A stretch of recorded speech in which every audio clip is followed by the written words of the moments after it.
الصلاۃ والسلام علی سید الانبیاء والمرسلین اما بعد فاعوذ باللہ من الشیطان الرجیم بسم اللہ الرحمن الرحیم۔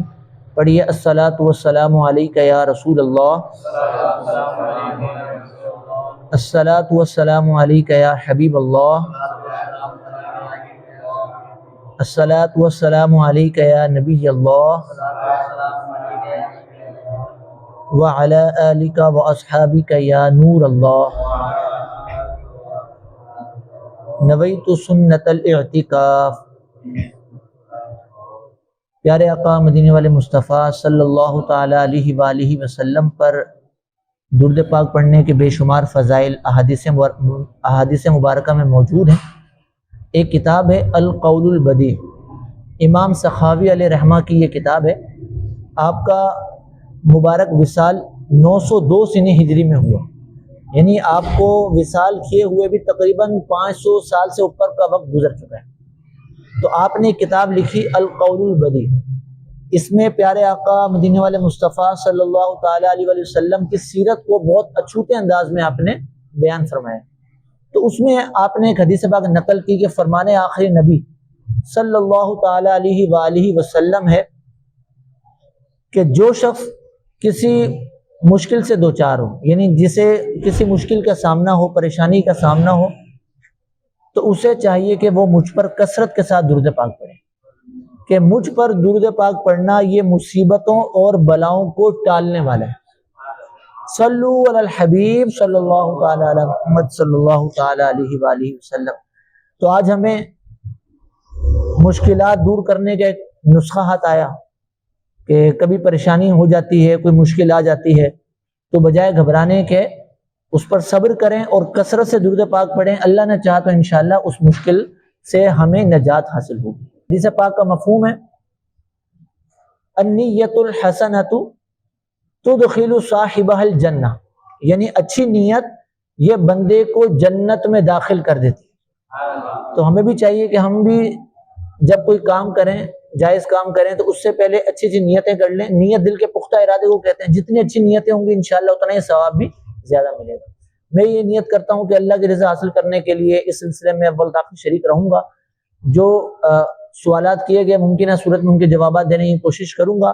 یہاں پر جو کچھ بیان کیا گیا اس پر خود بھی عمل کرنے کی کوشش کروں گا۔ آپ تمام اسلامی نیت کریں کہ اللہ کی رضا حاصل کرنے کے لیے اول تاخیر اس سلسلے میں شریک رہیں گے، باادب ہو کر بیٹھیں گے، خوب توجہ کے ساتھ یہاں جو مسائل بیان کیے گئے انہیں سنیں گے، اور جو کچھ مسائل بیان کیے گئے اس پر عمل بھی کریں گے، اور ممکنہ صورت میں اپنے دیگر مسلمان بھائیوں تک پہنچانے کی بھی کوشش کریں گے۔ اللہ تعالیٰ مجھے بھی اور آپ کو بھی عمل کرنے کی توفیق عطا فرمائے۔ نماز میں کپڑے فولڈ کرنا یہ جائز نہیں ہے۔ اس حالت میں نماز پڑھنا کہ کپڑے فولڈ ہوں، ایسی نماز مکروہ تحریمی واجب الاعادہ ہوتی ہے۔ کہ بخاری و مسلم کی حدیث مبارکہ میں ہے، پیارے آقا صلی اللہ تعالیٰ علیہ وسلم نے ارشاد فرمایا کہ مجھے اس بات کا حکم دیا گیا کہ میں 7 ہڈیوں پر سجدہ کروں، اور مزید اس بات کا مجھے حکم دیا گیا کہ میں نماز میں اپنے کپڑوں اور بالوں کو نہ سمیٹوں۔ تو کپڑوں کو سمیٹنے سے، فولڈ کرنے سے حدیث مبارکہ میں منع کیا ہے۔ تو اس حدیث مبارکہ کے تحت علماء کرام فرماتے ہیں کہ اب وہ نیچے والا کپڑا فولڈ ہو، اوپر والا کپڑا فولڈ ہو، حدیث پاک میں جو ممانعات ہے وہ مطلق ہے بغیر کسی قید کے۔ تو جو بھی خلاف معتاد، خلاف عادت کپڑا فولڈ ہوگا اس سے نماز مکروہ تحریمی واجب الاعادہ ہوگی۔ اس کی ایک مثال، جیسے سردی میں آپ نے سویٹر پہنا ہوا ہے، جرسی پہنی ہوئی ہے، جیکٹ پہنی ہوئی ہے یا اپر پہنی ہوئی ہے، اب آپ وضو کرنے کے لیے آئے، وضو کیا، وضو کرنے کے بعد آپ نے جیکٹ، اپر یا جرسی وغیرہ کو تو نیچے کر لیا، لیکن اس جرسی کے نیچے جو آپ کی آستین تھی یہ آدھی کلائی سے زیادہ فولڈ رہی، وہ اندر آدھی کلائی سے زیادہ فولڈ رہی، اوپر والی جرسی، اپر اور جیکٹ وغیرہ آپ نے سیدھی کر لی، اور اسی حالت میں نماز پڑھی، تب بھی نماز مکروہ تحریمی واجب الاعادہ ہوگی۔ اگر وہ نیچے والی آستین آدھی کلائی سے زیادہ فولڈ رہی، اگرچہ وہ نظر نہیں آ رہی، وہ جیکٹ، جرسی، اپر کے نیچے ہے، لیکن چونکہ فولڈ ہے، خلاف معتاد ہے، تو اس صورت میں جو نماز ادا کی گئی وہ نماز بھی واجب الاعادہ ہوگی۔ تو اس بات کا بھی خیال رکھنا ضروری ہے کہ اگر آپ نے جیکٹ، جرسی اپر وغیرہ پہنی ہوئی ہے، وضو کرنے سے پہلے آپ نے آستین اوپر کی، تو جب وضو سے فارغ ہو جائیں تو اس جرسی جیکٹ اپر کی آستین نیچے کرتے ہوئے اب وہ جو نیچے قمیض ہے اس کی آستین بھی نیچے کر لیں، ایسا نہ ہو کہ وہ فولڈ رہ جائے اور نماز میں کراہت کا سبب بنے۔ یہاں پر میں ایک بات عرض کروں گا، کچھ مثالیں دے کر اس کو سمجھانے کی کوشش کروں گا۔ مدینہ ڈائری جو ہمارے مکہ مدینہ سے ملتی ہے، اس پہ میں نے ایک بزرگ کا قول پڑھا تھا کہ ایک بزرگ فرماتے ہیں بغیر علم کے عبادت کرنا، بغیر علم کے عبادت کرنا یہ کچھ بھی نہیں، یعنی بندے کو علم نہیں ہے اور وہ عبادت کر رہا ہے، یہ کچھ بھی نہیں ہے، کیونکہ عین ممکن ہے کہ وہ ایسی غلطی کر رہے کہ وہ عبادت اس کی درست طور پر واقع نہ ہو، اس کو تو پتہ ہی نہیں ہوگا، اس کو تو علم ہے ہی نہیں، تو بغیر علم کے عبادت کرنا یہ کچھ بھی نہیں ہے۔ اور دوسری بات، علم ہو لیکن عبادت میں کمی ہو، علم ہو مگر اس پر عمل نہ ہو، علم بندے کو حاصل ہے لیکن اس پر کما حق ہو وہ عمل نہیں کر رہا، اس میں کوتاہی ہے، تو فرماتے ہیں کہ یہ پاگل پن ہے، یہ ایک مجنون ہے، پاگل پن ہے کہ اس نے علم تو حاصل کر لیا لیکن اس پر عمل نہیں کر رہا۔ لیکن اس کے برعکس اگر کوئی شخص علم ہی حاصل نہ کرے، عبادت کرتا رہے، تو فرماتے ہیں کہ یہ کچھ بھی نہیں۔ اس کو چند مثالوں سے سمجھنے کی کوشش کرتے ہیں کہ بسا اوقات بندہ ایک عبادت کی ادائیگی میں ایسی غلطی کر بیٹھتا ہے کہ جو شریعت کی طرف سے منع ہوتی ہے، اجازت نہیں ہوتی، لیکن وہ کیوں ایسا کرتا ہے کہ اس کو اس بات کا علم نہیں ہوتا۔ جیسا کہ ابھی ایک مسئلہ ہم نے سنا بھی کہ اگر جیکٹ جرسی وغیرہ کے نیچے اگر آستین آدھی کلائی سے زیادہ فولڈ رہی تو نماز مکروہ تحریمی واجب الاعادہ ہوگی۔ اس پر جو ہے وہ دارالفتح سنت کا ایک فتویٰ بھی وائرل ہے، دارالفتح سنت ویب پر یہ فتویٰ موجود بھی ہے، وہاں سے بھی مزید اس فتوے کو تفصیلی پڑھا جا سکتا ہے۔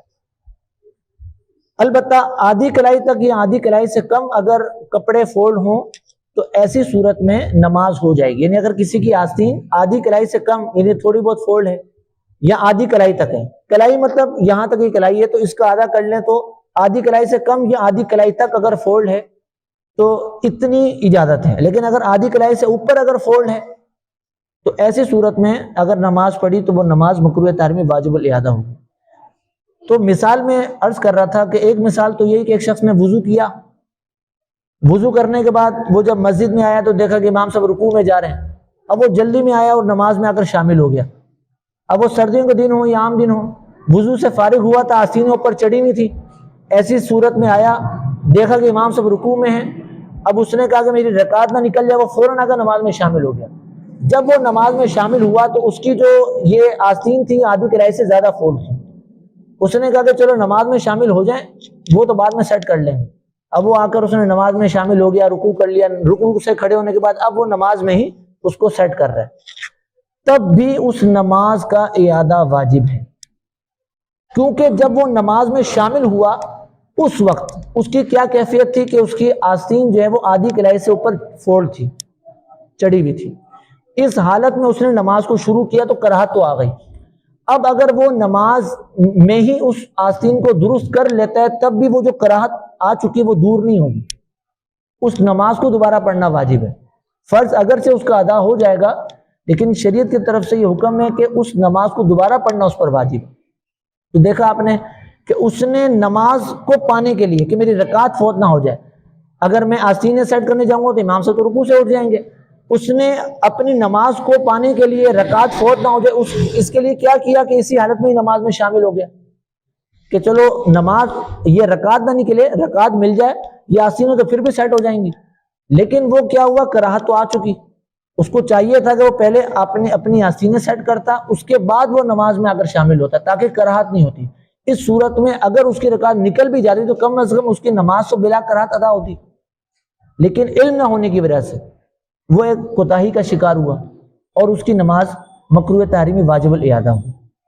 اسی طرح کبھی ایسا ہوتا ہے کہ آپ وضو سے فارغ ہوئے اور امام صاحب رکوع میں چلے گئے، اب دیکھنے میں آتا ہے کہ بعض لوگ جو وہ بے تحاشا دوڑتے ہوئے آتے ہیں، مسجد میں باقاعدہ آواز پیدا ہو رہی ہوتی ہے، وہ بھاگتے ہوئے آ رہے ہیں، وہ رکعت نہ نکل جائے اور بھاگتے ہوئے آ کر جو ہے وہ اس رکعت کو پانے کی کوشش کی جاتی ہے کہ کسی طرح میں اس رکعت میں شامل ہو جاؤں۔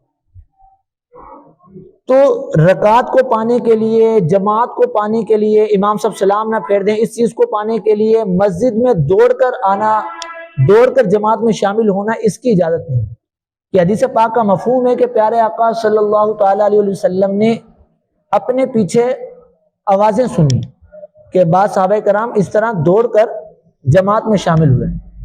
تو پیارے آقا صلی اللہ تعالیٰ علیہ وسلم نے اس طرح دوڑ کر جماعت میں شامل ہونے سے منع فرمایا اور فرمایا کہ تم نماز کے لیے سکون اور اطمینان کے ساتھ حاضر ہو. نماز کے لیے سکون اور اطمینان کے ساتھ حاضر ہو.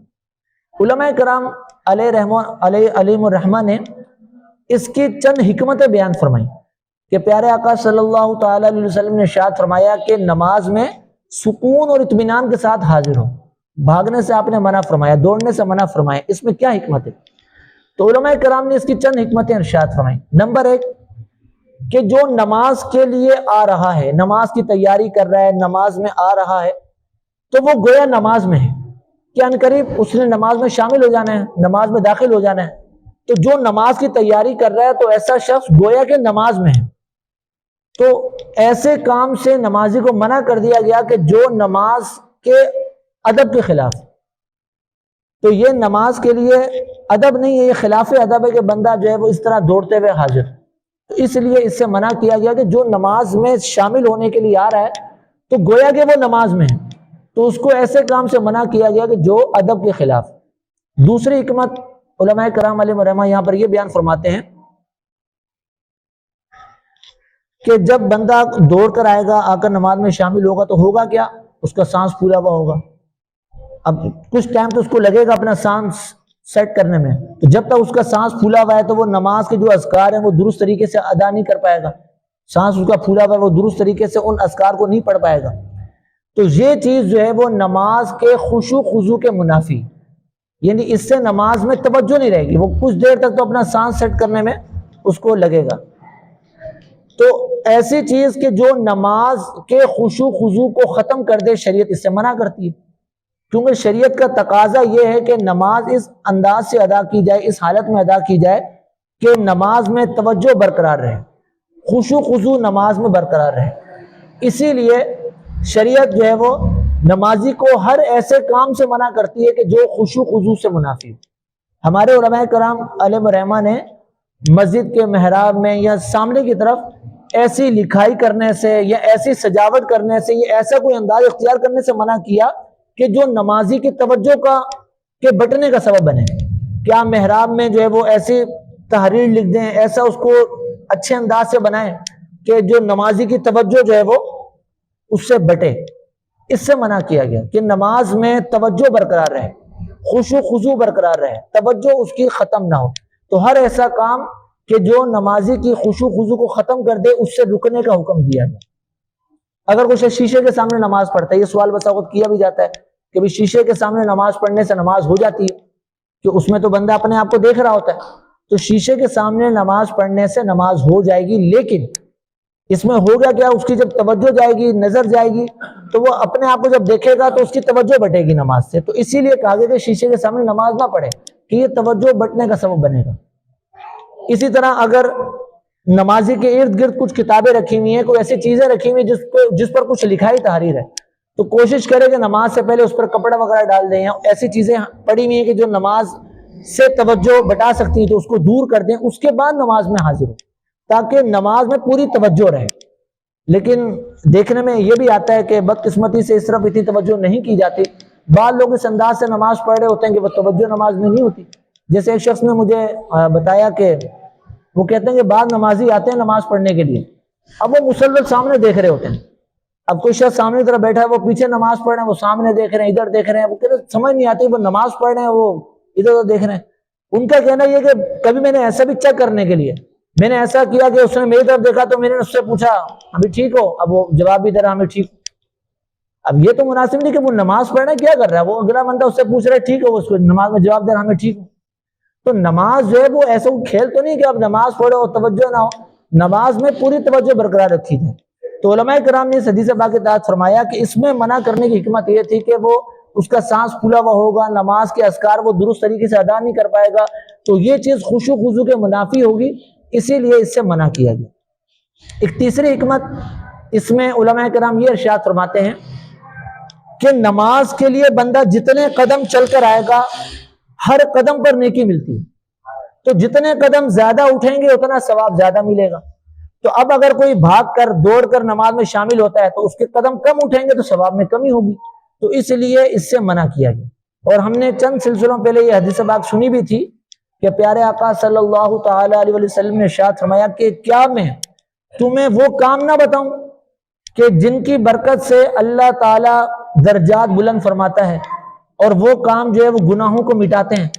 مفہوم عرض کر رہا ہوں، تو عرض کی یا رسول اللہ صلی اللہ علیہ وسلم بالکل ارشاد فرمائیں، کیا آیا وہ کون سے کام ہیں؟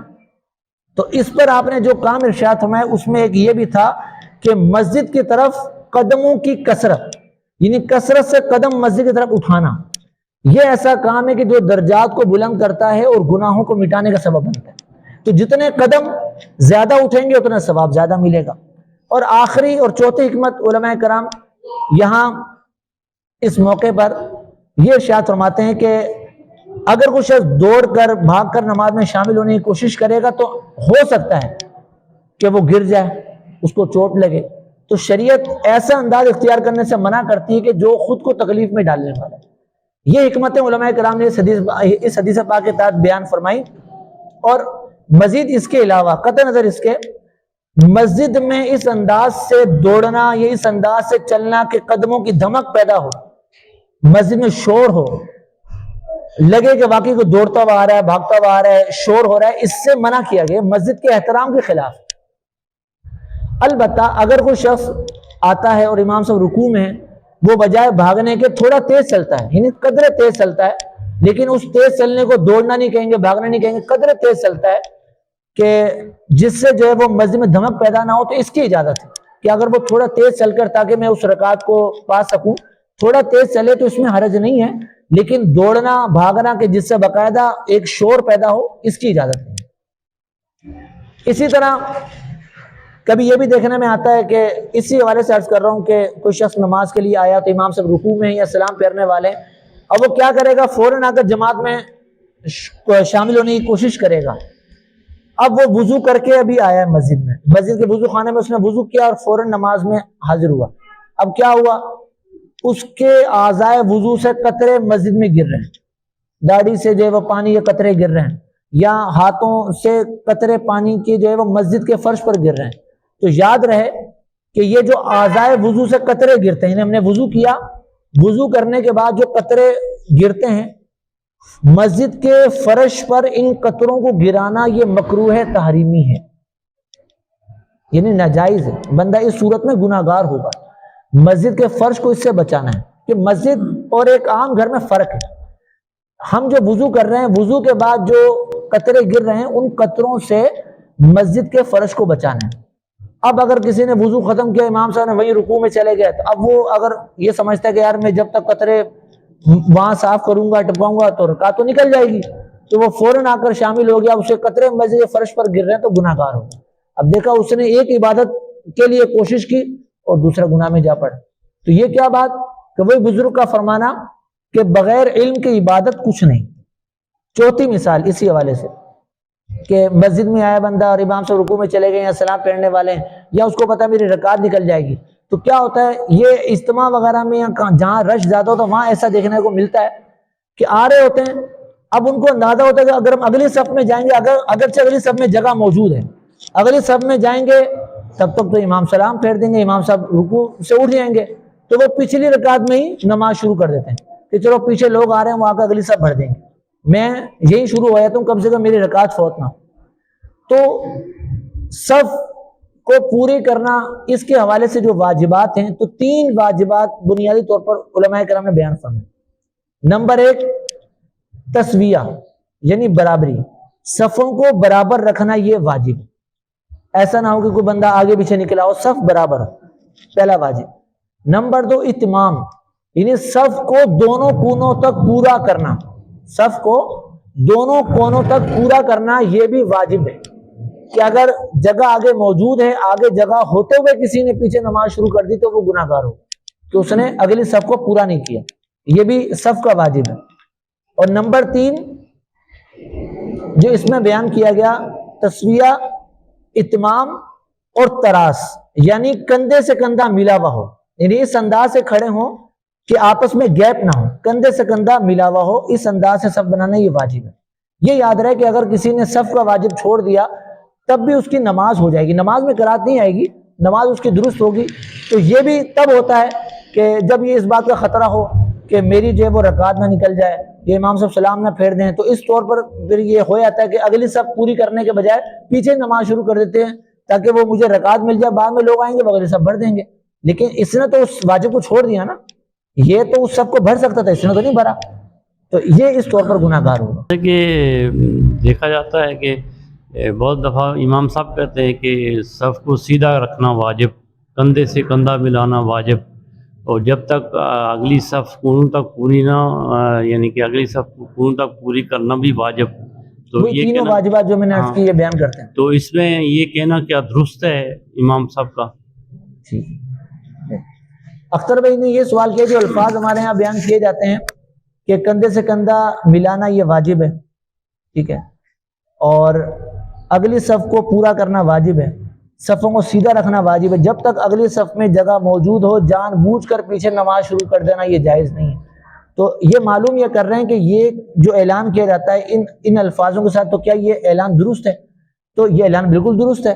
جو میں نے صف کے واجبات بیان کیے تو اس میں تینوں واجبات آ گئے کہ صفوں کو سیدھا رکھنا یہ واجب، سیدی مرشدی اعلیٰ حضرت علیہ رحمٰن نے فتاوی رضیہ میں اس کو بیان فرمایا ہے کہ صفوں کو سیدھا رکھنا یہ بھی واجب ہے، اور اس طرح کھڑے ہونا کہ کندھے سے کندھا ٹچ ہو رہا ہو، ملا ہوا ہو، یہ بھی واجب ہے کہ آپس میں گیپ نہ ہو، اور مزید یہ بھی ہے کہ دونوں اگلی صف کو دونوں کونوں تک پوری کرنا یہ بھی واجب ہے، جب تک صف میں جگہ موجود ہے، یعنی افراد وہاں پر آ سکتے ہیں، اس صف کو بھر سکتے ہیں، لیکن سستی کرتے ہوئے اس صف کو بجائے بھرنے کے پیچھے ہی نماز شروع کر دیتے ہیں، تو یہ بھی اس واجب کو ترک کرنے والے ہوں گے کہ جب تک اگلی صف میں جگہ موجود ہے تو اگلی صف کو دونوں کونوں تک پوری کرنا یہ بھی واجب ہے۔ آپ نے فرمایا نا کہ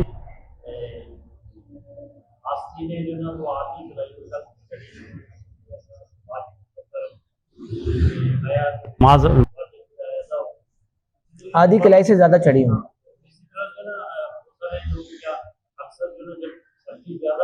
میں جو نا اندر پجامہ پہنتے ہیں، پجامہ کیونکہ شلوار کے اندر ہوتا ہے، تو بعد دفعہ ایسا ہوتا ہے کہ ڈھکنوں تک کیوں فرض ہے، وہ جو نا پجامہ تھوڑا سا جو نا اس کے اوپر لے جاتے ہیں، آدھی پنڈیوں سے بھی کیا وہ پجامہ بھی نیچے کرنا اس کے اندر میں عرض کرتا ہوں۔ تو اختر بھائی کا سوال تو آپ نے سن لیا ہوگا کہ یہ فرما رہے ہیں کہ اگر نیچے جو پجامہ ہے تو اس پجامے کو وہ اوپر کر لیتے ہیں، فولڈ کر لیتے ہیں، اوپر گھڑس لیتے ہیں، اوپر یہ پوچھنا چاہ رہے ہیں، اوپر سے فولڈ کر لیتے ہیں، وضو کرنے کے لیے اوپر کھینچ لیتے ہیں، تو کیا اس کو بھی سیٹ کرنا درست ضروری ہے نماز سے پہلے؟ بعض دفعہ فولڈ بھی کر لیتے ہیں، کہہ رہے ہیں کہ نیچے والا پجامہ بعض دفعہ فولڈ بھی کر لیتے ہیں، بعض دفعہ اوپر کھینچ لیتے ہیں، تو کیا نماز شروع کرنے سے پہلے اس پجامے کو جو شلوار کے نیچے پہنا ہوا ہے اس کو درست کرنا بھی ضروری ہے؟ تو دیکھیں اگر اس کو فولڈ کیا ہوا ہے تو اس کو درست کرنا بھی ضروری ہے۔ میں نے عرض کیا نا کہ حدیث پاک میں جو ممانعت ہے یہ مطلق ہے، اس میں یہ نہیں ہے کہ اوپر والا کپڑا فولڈ ہو تو کراہت ہوگی، نیچے والا کپڑا فولڈ ہو تو کراہت ہوگی، نماز سے پہلے کسی نے کیا تو کراہت ہوگی، نماز کے اندر کسی نے کیا تو کراہت ہوگی، ایسا نہیں۔ نماز سے پہلے کرے یا نماز کے دوران کرے، اوپر والا کپڑا کرے یا اندر والا کپڑا کرے، کپڑا جب فولڈ ہوگا اور وہ خلاف معتاد ہو تو نماز میں کراہت کا سبب بنے گا۔ تو اگر کسی نے پجامہ نیچے والا فولڈ کر لیا ہے کہ مجھے ٹخنوں سمیت پاؤں دھونے ہیں تو میں فولڈ کر لوں، اگر اس نے اس کو سیٹ نہیں کیا اسی حالت میں نماز پڑھی تو وہ نماز مقروء تحریمی ہوگی۔ ہاں فولڈ نہیں کیا ویسے اوپر کھینچ لیا، اگر وہ فولڈ والی پوزیشن میں نہیں ہے ویسے تھوڑا بہت کھینچا ہوا ہے اوپر، فولڈ نہیں اس کو کہیں گے، تو نماز ہو جائے گی۔ لیکن اگر اس کو اس طرح اوپر چڑھا لیا کہ وہ چڑھا ہوا ہے، سمٹا ہوا ہے، تو وہ اس قرات میں داخل ہوگا کہ نماز میں کپڑوں کو سمیٹنا یا فولڈ کرنا ان سب سے منع کیا گیا نا، تو اس کا بھی اہتمام کرنا ضروری ہے۔ قصہ کلام یہ کہ سردیوں میں بالخصوص کیونکہ یہ کپڑے ہمارے زیادہ ہو جاتے ہیں، نیچے پجامہ بھی پہن لیتے ہیں، نیچے ایک دو بنیانیں پہن لی ہیں یا اوپر سے جرسی پہن لی ہیں، بعض دفعہ دو جرسیاں پہن لیتے ہیں، سردی زیادہ ہوتی ہے، تو نماز میں داخل ہونے سے پہلے یہ پورا اہتمام کرنا ہے کہ ہمارے کپڑے کہیں سے فولڈ نہ ہوں تاکہ نماز میں کراہت کا سبب نہ بنے۔ نمازی کے آگے سے گزرنا، جبکہ اس کے آگے سترا نہ ہو، کوئی چیز نہ رکھی ہو، اس کے آگے سے گزرنا یہ جائز نہیں ہے۔ حدیث مبارکہ میں اس کی سخت ممانعت بیان ہوئی. مسلم شریف کی حدیث مبارک ہے. پیارے آقا صلی اللہ تعالی علیہ وسلم نے ارشاد فرمایا کہ اگر نمازی کے آگے سے گزرنے والا یہ جان لے کہ اس میں کیا گناہ ہے تو 40 تک وہیں کھڑا رہنا پسند کرے. راوی یہ فرماتے ہیں کہ 40 کا عدد کہا. اب یہ یاد نہیں کہ 40 دن کہا، 40 مہینے کہا یا 40 سال کہا. لیکن مسند بازار کی ایک دوسری روایت ہے، اس میں اس بات کی صراحت ہے، وضاحت ہے کہ 40 سال تک وہاں کھڑا رہنا یہ پسند کرے بجائے اس کے آگے سے گزرنے کے. اگر اس کو یہ پتہ چل جائے کہ نمازی کے آگے سے گزرنے میں کتنا گناہ. سنن ابن ماجہ کی حدیث مبارک ہے. پیارے آقا صلی اللہ علیہ وسلم نے ارشاد فرمایا کہ جو شخص اس گناہ کو جان لے کہ نمازی کے آگے سے گزرنے میں کیا گناہ ہے تو وہ 100 سال وہیں کھڑا رہنا پسند کرے. اور ایک دوسری روایت میں ہے کہ زمین میں 10 جانے کو اس گزرنے سے بہتر جان. تو قصداً ارادتاً جان بوجھ کر نمازی کے آگے سے گزرنا یہ جائز نہیں ہے، اس سے بچنا ضروری ہے. کب؟ جبکہ نمازی کے آگے کوئی سترا نہ ہو، کوئی رکاوٹ نہ ہو. البتہ اگر کوئی شخص نمازی کے آگے سے گزر گیا تب بھی نمازی کی نماز نہیں ٹوٹے گی. بعض لوگ یہ سمجھتے ہیں کہ کوئی گزر گیا تو اس کی نماز ٹوٹ گئی. ایسا نہیں. کتا گزرے، جانور گزرے، عورت گزرے، بچہ گزرے، بڑا گزرے، جو بھی گزرے، اگر کوئی بالفرض نمازی کے آگے سے گزر بھی گیا تو اس کے گزرنے سے نمازی کی نماز نہیں ٹوٹے گی، اس کی نماز ہوگی. اب اس کے احکام میں کچھ تفصیل ہے. اگر کوئی شخص بڑی مسجد میں نماز پڑھ رہا ہے جو کہ میدان کے حکم ہے، یا پھر میدان میں نماز پڑھ رہا ہے، یعنی کھلی جگہ پہ نماز پڑھ رہا ہے، کوئی عمارت وغیرہ نہیں، کھلی جگہ پہ نماز پڑھ رہا ہے، میدان ہے، گراؤنڈ ہے، باہر روڈ پر نماز پڑھ رہا ہے، یعنی عمارت نہیں، کھلی جگہ ہے. یا اگر عمارت ہے وہ مسجد کبیر، جیسے فی زمانہ مسجد الحرام اور مسجد نبوی یہ مسجد کبیر کے حکم میں. پاکستان میں تو خیر ایسی کوئی مسجد نہیں جو مسجد کبیر کے حکم ہے. پاکستان میں تو ساری چھوٹی مسجد ہیں. جو اعلیٰ علیہ رحمہ کی تحقیق ہے اس کے مطابق پاکستان میں کوئی مسجد کبیر نہیں. جو مسجد نبی ہوگی، مسجد حرام شریف، یہ مسجد کبیر ہے. تو مسجد کبیر یعنی بڑی مسجد یا میدان میں کوئی شخص نماز پڑھ رہا ہے اور اس کے آگے اگر سترا نہیں ہے تو موضع سجود کے آگے سے گزرنے میں حرج نہیں. موضع سجود اس کا مطلب یہ ہے کہ جب بندہ نماز پڑھتا ہے قیام کی حالت میں کھڑا ہوا ہے، اس کی نظر سجدے کی جگہ پر ہے، اس کی نظر سجدے کی جگہ پر ہے. اگرچہ اس نے نظر سجدے کی جگہ پر رکھی ہوئی ہے لیکن اس کو کچھ آگے کا بھی محسوس ہو رہا ہے. آپ نماز پڑھیں اور نماز میں آپ اپنی نظر سجدے کی جگہ پر رکھیں کھڑے ہونے کی حالت میں. اگرچہ آپ کی نظر سجدے کی جگہ پر ہے تب بھی آپ کو اتنا احساس ہوگا کوئی آگے سے گزر رہا ہے، کوئی گزر رہا ہے، آپ کو احساس ہوگا. تو جو ایک اس نظر کا دائرہ ہے، نظر تو اسے سجدے کی جگہ پر رکھی ہے لیکن جتنا اس کا دائرہ ہے اگلا اس کا حصہ کور ہو رہا ہے، یہ کہلاتے ہیں موضع سجود. تو اس موضع سجود کے اندر سے اگر گزرے گا تو گناہ گار ہوگا اگر سترا نہیں. اس کے بعد سے گزر سکتے. تو سید اعلیٰ حضرت علیہ رحمہ فرماتے ہیں کہ تقریباً 3 گز، یعنی نمازی کے آگے 3 گز، یہ 3 گز کا فاصلہ یہ موضع سجود ہے. تو 3 گز کے بعد سے گزر سکتے. مسجد کبیر ہو، بڑی مسجد ہو، یا میدان وغیرہ میں کوئی شخص نماز پڑھ رہا ہے اور اس کے آگے سترا نہیں ہے تو موضع سجود یعنی 3 گز کے بعد سے اس کے آگے سے گزرا جا سکتا ہے. اور اگر چھوٹی مسجد ہے، جیسے میں نے ابھی عرض کیا کہ پاکستان میں تو ساری مسجدیں چھوٹی ہیں، تو چھوٹی مسجد میں اگر اس کے آگے سترا نہیں ہے تو دیوار قبلہ تک، یہ قبلے کی طرف جو دیوار ہے اس دیوار قبلہ تک جو ہے اس کے آگے سے نہیں گزرا جا سکتا. بھلے وہ آخری صف میں نماز پڑھ رہا ہے، اس کے آگے اگر سترا نہیں ہے تو اس کے آگے سے گزرنا جائز نہیں. اور اگر سترا ہو تو اس سترے کے آگے سے گزرا جا سکتا ہے، پھر گزرنے میں گناہ نہیں. امام کے آگے اگر سترا ہے تو امام کا سترا یہ مقتدیوں کے لیے بھی سترا ہے.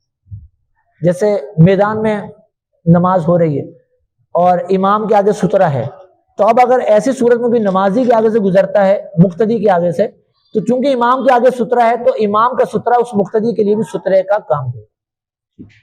اب سترا کیا چیز ہو سکتی ہے؟ سترا یہ آڑ کو بولتے ہیں، رکاوٹ، آڑ، یعنی اس کے آگے کوئی آڑ ہو، کوئی رکاوٹ ہو. سترے کے لیے ضروری ہے کہ وہ ایسی چیز ہو کہ جو لمبائی میں کم از کم 1 ہاتھ، لمبائی اس کی کم از کم 1 ہاتھ. شریعت میں ہاتھ سے مراد یہ بیچ والی انگلی سے لے کر کوہنی تک یہ حصہ 1 ہاتھ ہے. لیکن یہ ایک مقدار بیان کی جاتی ہے. اب ایسا نہیں ہے کہ یہ 1 ہاتھ یہی مراد ہے. اب کسی کا ہاتھ بڑا ہوگا, اب بچے کا ہاتھ چھوٹا ہوگا, تو اب اس طرح تو چیز چھوٹی بڑی ہو سکتی ہے. تو یہاں پر ہاتھ کہنے سے مراد گز ہے, شرعی گز, جو کہ 1 گز, یعنی 1 ہاتھ سے مراد 1 گز. اس کو اگر فٹ میں کریں گے تو 1.5 فٹ. 1 گز 1.5 فٹ 24 انگل, اگر انگل میں جائیں 24 انگل, انچ میں جائیں تو 18 انچ. تو وہ جو چیز آگے رکھی ہو تو وہ کم از کم اونچائی اس کی کتنی ہو, 18 انچ. 1 گز 1.5 فٹ کم از کم اتنی اونچی ہو, اور زیادہ سے زیادہ 3 ہاتھ. ٹھیک ہے, تو اگر 1 ہاتھ اونچی بھی چیز ہو تو وہ بھی سترا بن جائے گی. اور موٹائی اس کی انگلی برابر ہو, 1 انگلی برابر موٹی ہو. تو ایسے کوئی چیز اگر نمازی کے آگے رکھی ہو, اب جیسے ہم اس اسٹینڈ کو لے لیں, اسٹینڈ ہے تو یہ تو 1.5 فٹ سے کئی اونچائی میں ہے, اور اس کی اگر موٹائی دیکھیں تو انگلی سے بھی زیادہ ہے. تو اب اگر یہ نمازی کے آگے رکھا ہوا ہے, کوئی اس کے آگے سے گزرتا ہے, تو اب گناہ نہیں ہے کہ نمازی کے آگے سترا. ٹھیک. اچھا, گزرنا کب کہلائے گا؟ کب ہم کہیں گے کہ نمازی کے آگے سے بندہ گزرا؟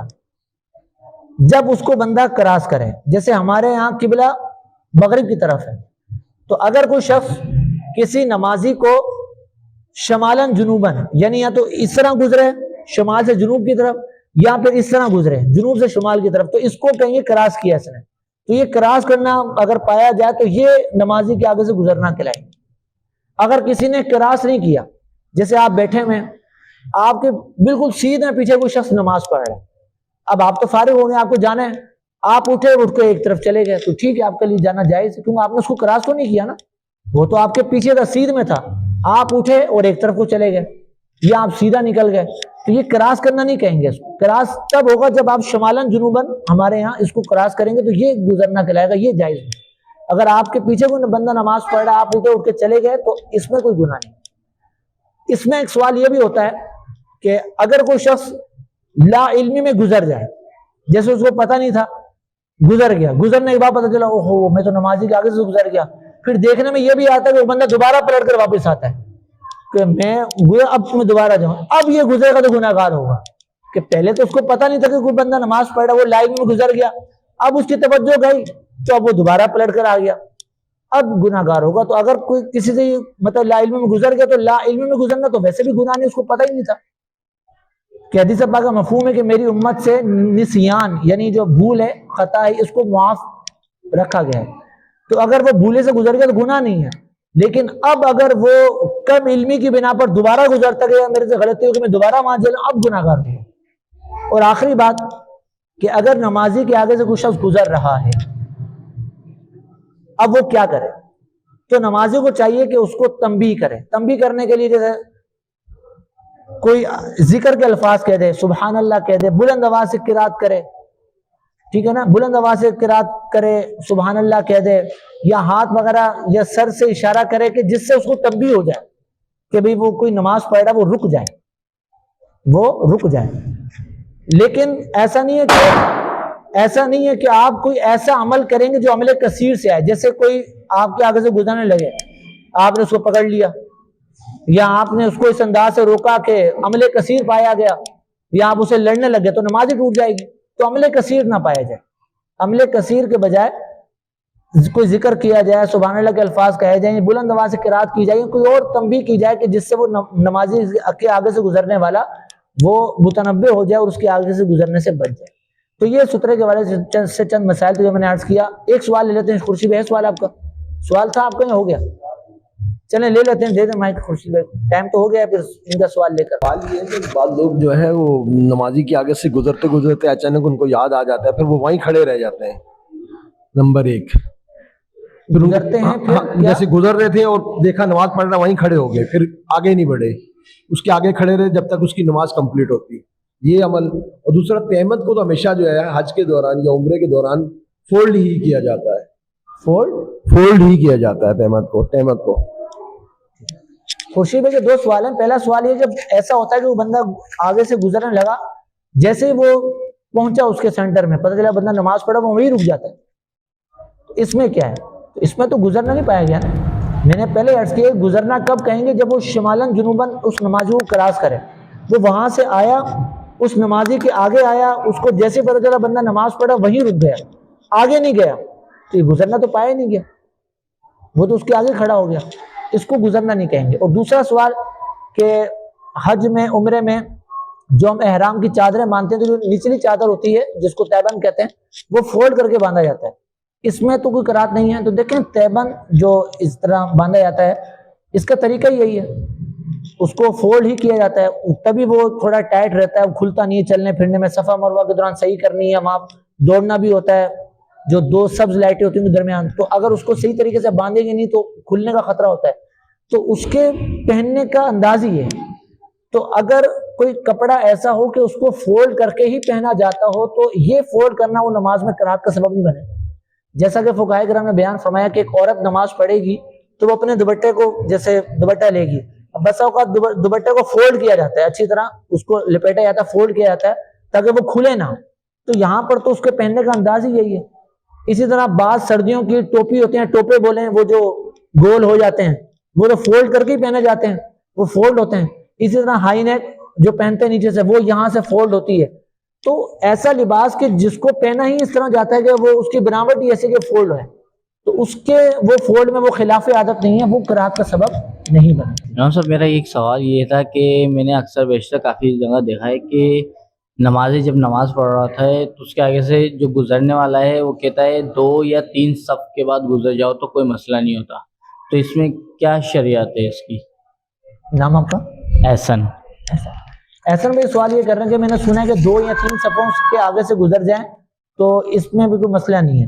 تو میں نے ابھی جو پیچھے سترے کے مسائل بیان کیے اس میں یہی عرض کیا کہ اگر کوئی شخص میدان میں یا بڑی مسجد میں نماز پڑھ رہا ہے تو موضع سجود کے آگے سے گزرا جا سکتا ہے، جس کی اعلیٰ علیہ الرحمٰن نے یہ بیان فرمایا کہ 3 گز، اس کو 3 صفوں سے بھی تعبیر کیا گیا، 3 صفوں کے بعد سے. تو یہ مسئلہ میدان یا بڑی مسجد کا ہے، جیسے مسجد حرام، مسجد نبوی شریف.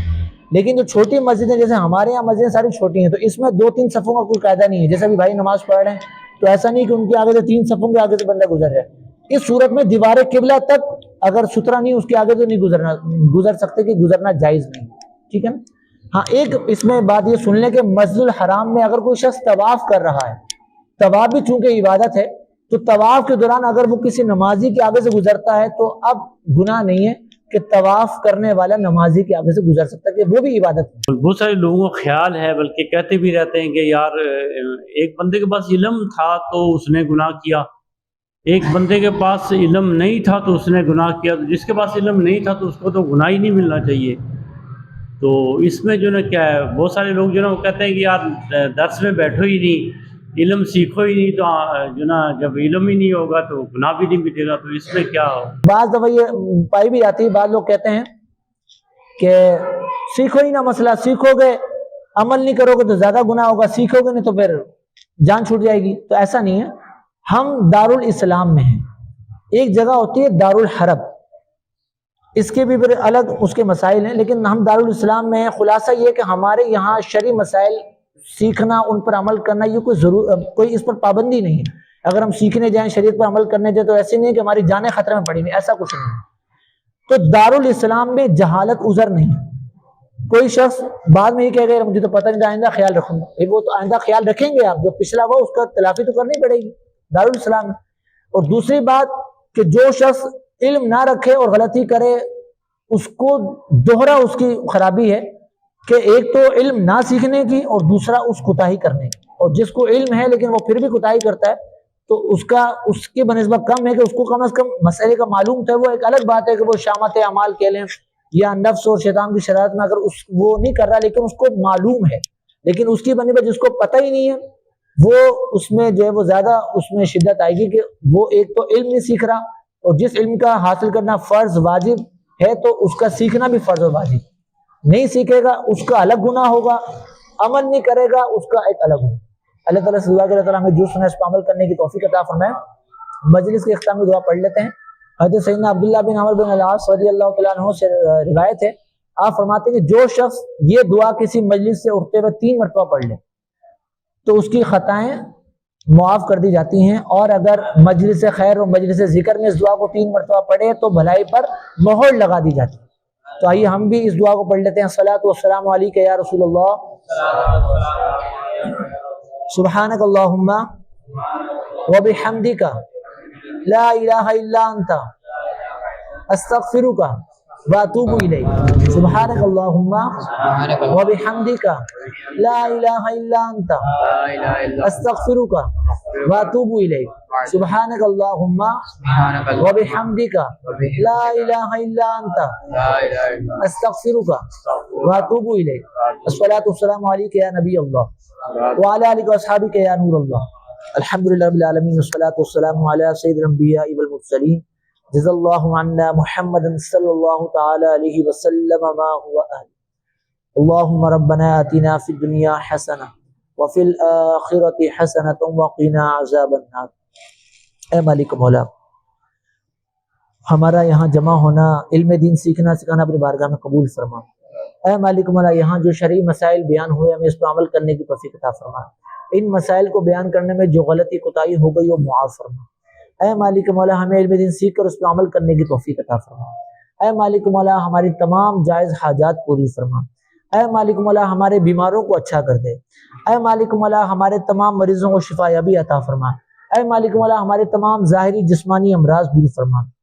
اے مالک مولا، یہاں جتنے حاضرین موجود ہیں، ان کے جو عزیز و اقارب بیمار ہیں، ان میں جو بیماروں کو شفا یابی عطا فرما۔ ہمارے ایک اسلامی بغداد رضا بھائی، ان کے 9 ماہ کا بچہ وہ ICU میں ہیں، دعا کریں اللہ تعالیٰ اس بچے کو شفا یابی عطا فرمائے، جلد سے جلد اس کو ICU سے نکال کر مالک مولا اس کے تمام امراض دور فرما۔ اے مالک مولا، اس کے والدین کو اس مصیبت، اس آزمائش پر صبر کرنے کی توفیق عطا فرما، ان کے حق میں بہتر فرما۔ مزید جن اسلامی نے دعاؤں کے لیے کہا، سب کی جائز حاجات پوری فرما۔ کہتے رہتے ہیں دعا کے واسطے بندے تیرے کر دے پوری آرزو ہر بے کس مجبور کی۔ جب تمہیں واپسی ہو یا اللہ سامنے ہو، روضہ رسول اللہ ہم سب کے لب پہ ہو، لا الہ الا اللہ محمد رسول اللہ صلی اللہ علیہ وسلم۔